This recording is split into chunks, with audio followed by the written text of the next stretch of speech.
જય સિયારામ મિત્રો. હું છું પ્રકાશ ભુવા. મારી ચેનલમાં ફરી એક વખત આપનું હાર્દિક સ્વાગત કરું છું. અને તમે જેવી રીતે થંબનેલમાં જોયું એવી રીતે કે વિષય રૂપાંતરવાળો વિડીયો છે મારો, અને ક્યાંક ને ક્યાંક વિષય ચેન્જ થયો છે, પણ આજના સમયની તાતી જરૂરિયાત છે એટલે આ ચર્ચા મારે તમારી સુધી કરવી છે. અને વાત જાણે એમ છે મિત્રો કે હું થોડા સમય પહેલાં જે મારી ચેનલમાં તમે ઋષિકેશ હરિદ્વારના જે વિડીયો જોયા હતા એ હરિદ્વારવાળી સિરીઝની અંદર હું એક સત્ય ઘટનાની વાત તમારી પાસે લઈને આવ્યો છું મિત્રો. હું પહેલાં ચોખવટ કરી દઉં તમને કે આજે મારે જે વાત કરવી છે ને, એક દીકરીના બાપને ખરેખર આ વિડીયો જોવો જોઈએ, દીકરીના પરિવારને આ ખરેખર આ વિડીયો જોવો જોઈએ અને દીકરી સાથે જોવો જોઈએ. કારણ કે આવી ઘટનાઓ જ્વલંતે આપણને જોવા મળતી હોય છે અને આ ઘટના ક્યાંક ને ક્યાંક મને તમને ઘણું શીખવાનું આપી જાય છે. અને આ ઘટના જ્યારે મારી નજર સમક્ષ આવી ને મિત્રો, ત્યારે કાપી નાખો તો લોહી ન નીકળે એવી હાલત અમારી થઈ ગઈ હતી. એટલે જે કાંઈ સત્ય ઘટનાનો પ્રસંગ છે એ મારે તમારી સુધી મૂકવો છે. અને વાત મને મૂકવા માટે એટલે યોગ્ય લાગી કારણ કે આ પરિસ્થિતિ અત્યારે સાંપ્રત સમયની અંદર બધા જ ક્યાંક ને ક્યાંક ફેસ કરતા હોય છે. પણ આના પ્રત્યે માવતર અને કહેવાય ને કે દીકરીના મા બાપ અથવા તો એના વાલી અથવા તો એના પરિવાર અને ક્યાંક ને ક્યાંક આમાં દીકરાના માવતરની પણ જવાબદારી બનતી હોય છે કે ભાઈ મારો દીકરો શું કરે છે, ક્યાં જાય છે, કેવી રીતે તે. તો વાત જાણે એમ છે મિત્રો કે આથી આશરે 6 થી 7 મહિના પહેલા અમે હરિદ્વારવાળી સિરીઝની અંદર શૂટિંગમાં ગયેલા. એટલે હરિદ્વાર અમે જે શૂટિંગનું કામ પતાવીને અમે પછી ઋષિકેશ ગયા. ઋષિકેશથી અમારે સ્વામિનારાયણ મંદિરે અમારો ઉતારો હતો. ત્યાંથી અમે એક્ઝેક્ટ ગંગા નદીના કિનારે સામે જે મંદિર છે, અને ખૂબ સારી અને મોટી વિશાળ સંસ્થા છે. અને આપણો ગુજરાતી ભવન કહો તો પણ ચાલે, ગુજરાતના ઘણા લોકો ત્યાં રહેવા માટે જતા હોય અહીંથી જાય એટલે ત્યાં. તો અમે પણ ત્યાં રોકાણા અને ત્યાં એક ફેમિલી બીજું પણ રોકાણું હતું. એમાંથી એ પરિવારના કોઈ સભ્યનો કોઈ વ્યક્તિ અમારું વિડીયો જોતો હશે એટલે એ લોકો સ્વાભાવિક અમારી પાસે ફોટા પડાવવા આવ્યા.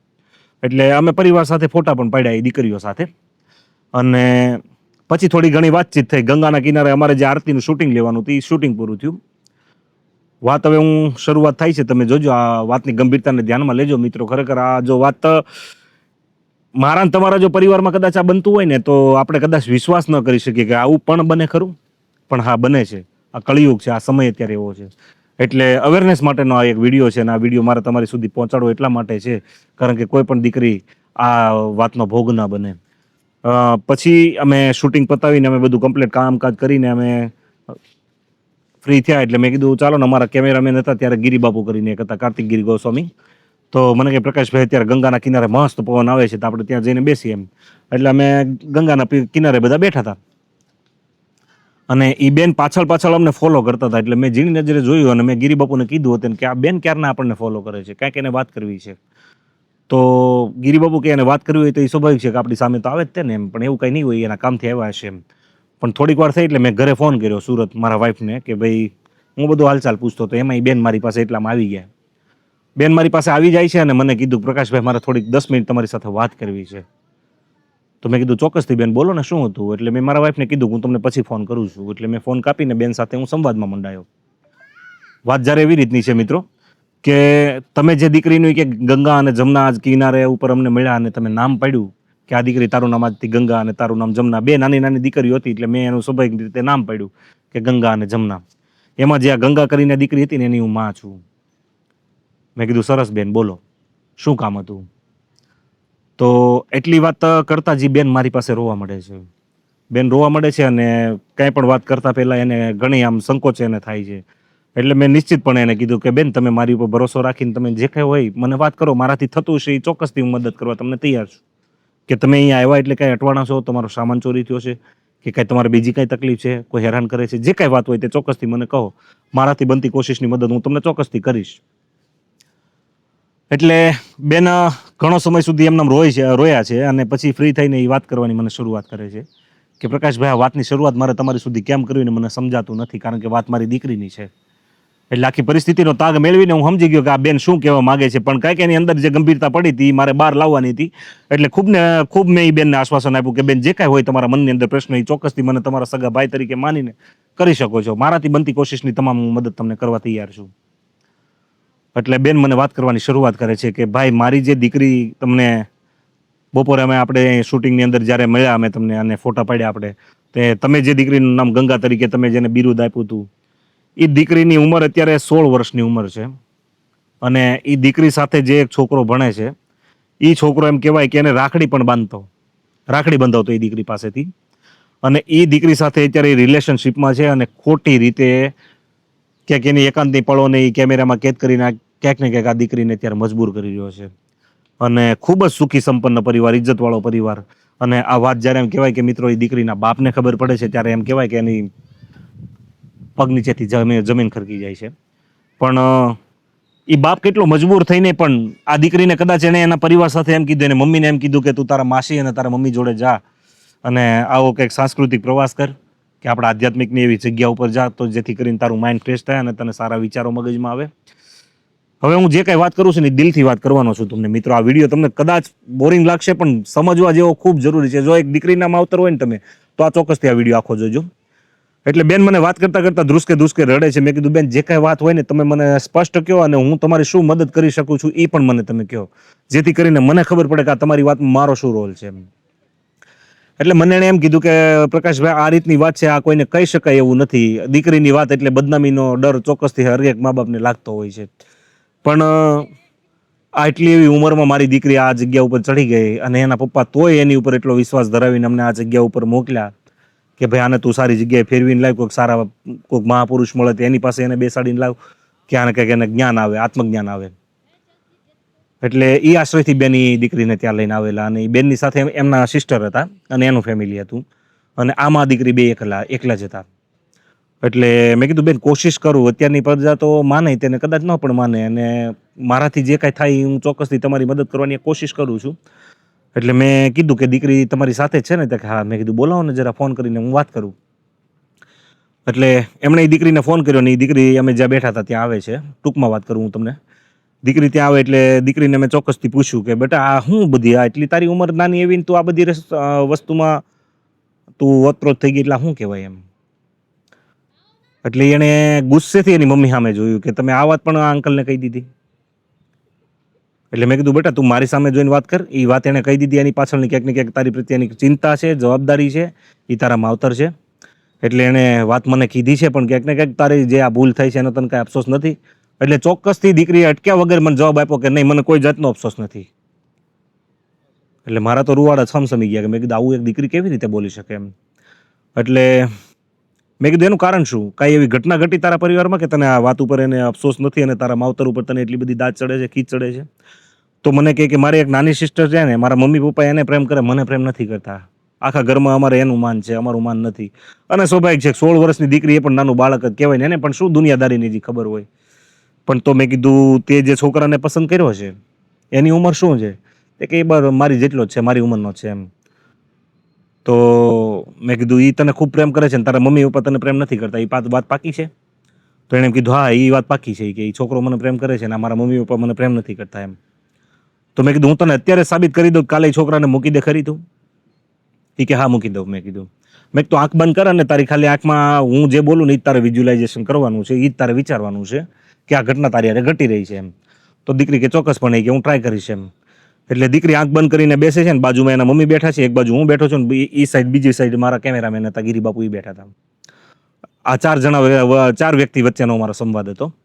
એટલે દીકરીને મેં એમ કીધું કે તમે અહીંથી, એ લોકો વડોદરાના છે, એ ફેમિલી વડોદરા રહેતા હતા અને આપણું કાઠિયાવાડી ફેમિલી જ છે અને સુખી સંપન્ન પરિવાર, એવું નહીં કે ભાઈ પૈસાનો કંઈ ત્રોટો હોય એમ. તો દીકરીને મેં કીધું કે ભાઈ તમે અહીંથી હરિદ્વારથી તમે દિલ્હી જાઓ છો, તમે જવાના કેમાં છો? કે અમારે કાલની ફ્લાઇટ દિલ્હીથી વડોદરા સુધીની છે. મેં કીધું 100% સારી વાત છે બહુ. હવે તમે અહીંથી દિલ્હીથી ફ્લાઇટમાંથી ઉતરા, વડોદરા તમે ઉતરા છો બરોબર, ફ્લાઇટ લેન્ડ કરે છે અને ફ્લાઇટ લેન્ડ કરી એટલે બપોર પછીની તારી સ્કૂલ છે બરાબર ને? કે હા. અને બપોર પછી સ્કૂલ તારી રાબેતા મુજબ ચાલુ છે એટલે તું ભણવા જાય છે? કે હા. આંખ બંધ કરીને દીકરી ખાલી વિઝ્યુલાઇઝેશન કરે છે, મેં એને કીધું તો એટલા માટે કે આ ઘટના એની ઘટી રહી છે, એવી રીતે હું એને કંઈક શીખવવાનો પ્રયત્ન કરતો હતો. એટલે મેં કીધું એટલામાં તું ભણવા બેઠી, એક પીરિયડ પૂરો થાય છે, બીજો પીરિયડ પૂરો થાય છે અને ત્રીજો પીરિયડ જ્યાં શરૂઆત થાય છે ત્યાં તારી સ્કૂલના પટ્ટાવાળા આવે છે અને તને બોલાવે છે. કે હા. તને બોલાવીને એટલી જ જાણકારી આપવામાં આવે છે કે તારા મમ્મી પપ્પાનું કાર એક્સિડન્ટની અંદર મૃત્યુ થાય છે. તારા મમ્મી પપ્પાનું મૃત્યુ થાય છે એટલા શબ્દ જ્યારથી મારા મોઢામાંથી બહાર નીકળ્યા એટલે એ દીકરી ધ્રુસકે રોવા મળી, જોરથી. એના મમ્મીને હક કરીને રોવા મળી, બાથમાં ભીડીને રોવા મળી. અરે પણ મેં કીધું તું એટલી બધી કાં એટલામાં આકુળ વ્યાકુળ થઈ ગઈ? તારા મમ્મી તને પ્રેમ કરતા ને તારા પપ્પા પ્રેમ કરતા ને, મરી જાય તને શું ફરક પડી જાય? એ કે નહીં અંકલ તમે એવું ના બોલો પ્લીઝ, એ કે મારા મમ્મી પપ્પા મને બહુ પ્રેમ કરે છે, એ કે. તો મેં કીધું તને એટલી વાતમાંથી એટલો ખ્યાલ આવ્યો કે તારા મમ્મી પપ્પાને તારી ચિંતા છે, અને તે જો છોકરાને જે નાલાયકને તે પસંદ કર્યો છે એને ખબર ના પડે કે 16 વર્ષની દીકરીની સાથે મારે આવી રીતના વિડીયો ના બનાવાય, આવી રીતની કંઈ મારે એની સાથે ફોટા ના પડાય, આવી રીતે મારે એની સાથે રિલેશન ન રખાય, એવી કાંઈ એને ખબર નહીં પડી હોય. અને જો ઈ તને એટલો પ્રેમ કરતો હોય ને, પ્રેમ કોને કહેવાય એ ખબર છે તને? પ્રેમ હોય ને ત્યાં ત્યાગ હોય, પ્રેમ હોય ત્યાં સમર્પણ હોય, કે ભાઈ મેં જે પાત્રને પ્રેમ કર્યો છે તે હંમેશને માટે ખુશ રહે એવી એક ભાવના હોય. અને તમે ફિઝિકલ થઈને એકબીજાના અંગત પળોને માણીને તમે ફોટા વાયરલ કરી દેવાની ધમકીથી જેને બદનામ કરવાની કોશિશ કરો એને પ્રેમ કેવી રીતે કહી શકો તમે? એટલે દીકરીની આંખ ખુલે છે ને એ કંઈક એને સુધરવાનું છે, એવું નથી કે ભાઈ મારા કહેવાથી સુધરી કે આમ કે તેમ. તો દીકરીએ મને ચોક્કસપણે એટલું કીધું કે અંકલ હું તમારી હાજરીમાં અને માં ગંગાની સાક્ષી હું એક વાત કહું તમને. તો મેં કીધું બોલ ને બેટા, તું પણ મારી દીકરી જેવી છે, મારે તારી જેવી 2 દીકરીઓ છે, હું પણ એક દીકરીનો બાપ છું. તને જે તારી માને તારા બાપને જે ચિંતા છે એ ચિંતા મને પણ આજથી થવા લાગી, કારણ કે હું પણ એક દીકરીનો બાપ છું. એટલે એ દીકરીએ 100% એટલું મને કીધું કે અંકલ આજ પછી એ છોકરો તો નહીં પણ કોઈ પણ છોકરા પ્રત્યે હું એવા વિચાર મનમાં નહીં લાવું, અને મારા મમ્મી પપ્પા હું મોટી થાઈશ ત્યારે જ્યાં એ ઈચ્છે ત્યાં જ મારું વેવિશાળ થશે અને ત્યાં જ મારા લગ્ન થશે. હું તમને પ્રોમિસ કરું છું. મેં કીધું પ્રોમિસ બેટા મારે નથી જોતું, પ્રોમિસ તારે કરવું હોય તો તારી જાતને કર, પ્રોમિસ કરવું હોય તો તું તારા માવતરને કર. અને પહેલી વાત તો તમને અહીંયા ફરવા મોકલીને જે તમારો બાપ ત્યાં રેઢો બેઠો છે ને એ તારા બાપને પહેલાં તો પ્રોમિસ કર, એને ફોન કર અને એને કહી દે કે આજ પછી તમારે મારી માટે નીચું જોવું પડે એવું કોઈ જિંદગીમાં હું કાર્ય નહીં કરું. મિત્રો વાત ત્યાંથી અટકતી નથી. દીકરી એના પપ્પાને ફોન કરે છે. દીકરી એના પપ્પાને ફોન કરીને એ જાણ કરે છે કે પપ્પા આજ પછી ક્યારેય પણ તમારે મારી માટે નીચું જોવું પડે એવા જિંદગીમાં હું કોઈ કાર્ય નહીં કરું. તો એ દીકરીનો બાપ એટલો રાજી થઈ જાય છે, એટલો ખુશ થઈ જાય છે કે બેટા આવું તને સમજાવ્યું કોણે? તને કોઈ ખીજાણું નથી ને, તને કોઈ કાંઈ કીધું નથી ને, તને તારી મમ્મી કાંઈ કીધું નથી ને. એટલા તો એ વલોપાત કરવા માંડ્યો, કારણ કે એક દીકરીનો બાપ છે ને દીકરીને તો કેટલો પ્રેમ કરતો હોય. એટલે સ્વાભાવિક છે એ દીકરી જોર જોરથી રડવા માંડી કે મને પપ્પા કોઈ ખીજાણું નથી. મને એક અંકલ મળ્યા હતા તેણે વાત કરી, તો મને કે તું મને એની સાથે વાત કરાવ. એટલે મેં એ ભાઈ સાથે વાત કરી. મને કે ભાઈ તમે મારી ઘરે આવો પરિવાર સાથે. અમે કીધી બધી વાત રહેવા દો મિત્ર, તમે પણ એક દીકરીના બાપ છો, હું પણ એક દીકરીનો બાપ છું. તમારી જગ્યાએ હું પણ હોય તો હું એટલો ચિંતામાં હોય એટલે હું વિશ્વાસ સાથે એટલું કહી શકું છું કે તમે આજે ખાધું નથી. તો એ દીકરીનો બાપનો પણ ત્યાંથી જવાબ આવે છે કે હા મેં કાલે સાંજનું નથી ખાધું, આજે આખો દિવસ વયો ગયો, આજે સાંજ પડી ગઈ, મને જમવાની ઈચ્છા નથી. તો મેં કીધું તમારી દીકરીએ જો તમને એટલું પ્રોમિસ આપ્યું હોય ને તો તમે હવે ગમે તે હોટલમાં જઈને તમે જમી લો પહેલાં, અને આજ પછી એની ચિંતા ન કરતા, કારણ કે એને જે આત્મગ્લાની અંદરથી થઈ છે, એને જે પણ કાંઈ એની ભૂલનો અહેસાસ થયો છે અને માં ગંગાના કિનારે એને જે પ્રતિજ્ઞા લીધી છે, મને વિશ્વાસ છે આ દીકરી પર આ પ્રતિજ્ઞા નહીં તોડે. મિત્રો આ વાત હું તમને એમ થતું છે કે 6 મહિના વી ગયા ને અત્યારે કેમ આ વાત કરે છે? તે વાત કરવા પાછળનું પણ કારણ ક્યાંક ને ક્યાંક એવું છે કે એ દીકરીના પછી મેં નંબર લીધા છે અને અવારનવાર એની સાથે ફોનમાં મારે ઘણી વખત વાત પણ થાય છે. અને દીકરી મને એક એના મામા તરીકે સંબોધે છે. ત્યારથી લઈને અત્યાર સુધી મને વાત કરે છે બધી, અને એના મમ્મી જોડે પણ હું વાત કરું છું કે ભાઈ મારી દીકરીની જિંદગીમાં જે કાંઈ પરિવર્તન આવ્યું, ખરેખર ખૂબ પરિવર્તન આવ્યું. વહેલા ઉઠીને હનુમાન ચાલીસાનું મેં એને પાઠ કરવાનો કીધેલો તો એ પણ કરે છે. એના જે કુલદેવતાનો જે દીવાબત્તી કરવાની કીધી હતી એ પણ કરે છે. અને મને ખુશી છે એ વાતની. અને મને કદાચ અને જોગાનું જોગ એક બન્યું એવું કે ભાઈ મારી યુટ્યુબ ચેનલની અંદર હરિદ્વારવાળી સિરીઝનો એક પણ વિડીયો ના ચાલ્યો. એ વાતનો મને જરાય અફસોસ નથી, કારણ કે એ સિરીઝની અંદર નહીં તો અમે 1.5 લાખ રૂપિયાનો ખર્ચો કર્યો હતો, છતાં પણ એ વાતનો અફસોસ નથી, કારણ કે અમારા અહીંયા જવાથી એક દીકરીનું જીવન સુધરી ગયું. એક દીકરી જે ગલત ટ્રેક ઉપર હતી એમાંથી સાચા રસ્તા ઉપર આવી ગઈ. એ વાતનો અમને કહેવાય ને કે એક હરખ હતો. પણ રહી આ વાતની મોરલ ઓફ ધ સ્ટોરી હું જો તમને કહેવા જાઉં મિત્રો, તો અત્યારે જે સાંપ્રત સમયની અંદર જે ઘટનાઓ ઘટે છે, જે દીકરીઓ કોલેજ જાય છે અને જે દીકરીઓ એમ કહેવાય કે પેન ગેસમાં રહીને અત્યારે જે જગ્યાએ ભણવા જાય છે અને માવતર હોય છે એ તો એની ઉપર પૂરો વિશ્વાસ રાખે છે એના સંતાનો ઉપર કે ભાઈ મારું સંતાન ગમે ત્યાં છે, ભણવા ગયું છે, પણ મેન તમે ક્યારે એની કાળજી લીધી છે ખરી? ક્યારે એની તપાસ કરી છે ખરી? ક્યારે એના ફ્રેન્ડ સર્કલમાં કોણ છે, એની બેનપણી કોણ છે, એનો મિત્ર કોણ છે, એ કંઈ જાણકારી મેળવી છે ખરી? અને બધા દીકરાના માવતરને પણ એટલું હું કહેવા માગું છું કે તમારો દીકરો ગમે ત્યાં રખડતો હોય, ગમે તે વસ્તુ કરતો હોય, પણ એને એટલા સંસ્કારો ચોક્કસથી આપજો કે કોઈની દીકરીના સંસ્કારો ન બગડે, જેથી કરીને તમારી પેઢી ઉપર ડામ ન લાગે. કારણ કે અત્યારનો સમય એવો છે ને મિત્રો કે ભાઈ જે બધાનું જ વાત નથી કરતો, બધા જ આવા છે એવું હું નથી કહેતો. આમાં ક્યાંક ને ક્યાંક મારી વાતનું અર્થઘટન ઊંધું ન થાય એ પણ ચોક્કસથી ધ્યાન રાખજો. પણ એક આ અવેરનેસ બાબતનો વિડીયો જે મારા દિલની વાત હતી એ ચોક્કસથી મારે તમને કહેવાનું મન થયું મને, એટલે મેં આ તમને વાત કરી છે. અને મારી પાસે બીજું કોઈ માધ્યમ નથી મારી ચેનલ સિવાય કે હું આ વાત કરી શકું, એટલે મારા ચેનલમાં વિષય રૂપાંતર છે છતાં પણ મેં વાત કરી છે. અને વાત કરવા જેવી લાગી એટલે મેં વાત કરી છે. મિત્રો, ક્યાંક ને ક્યાંક અત્યારે આ સમયની અંદર મારે ને તમારે બચીને રહેવું હશે તો સંપત્તિ નહીં હોય તો પણ ચાલશે, પૈસા નહીં હોય તો પણ એક વખત ચાલી જશે, અને ઘર ગરીબ હશે તો ચાલશે, પણ ખાનદાની અને ખુમારી આપણી અંદર હતી એ આપણા બાળકોને આપવી જ પડશે. એને સમજાવવું પડશે કે આપણે કઈ પેઢીના વારસદાર છીએ, આપણે કઈ પેઢીના સંતાનો છીએ, આપણાથી શું થાય શું ન થાય એ બધું આપણે જ્ઞાન એને આપવું જોઈએ.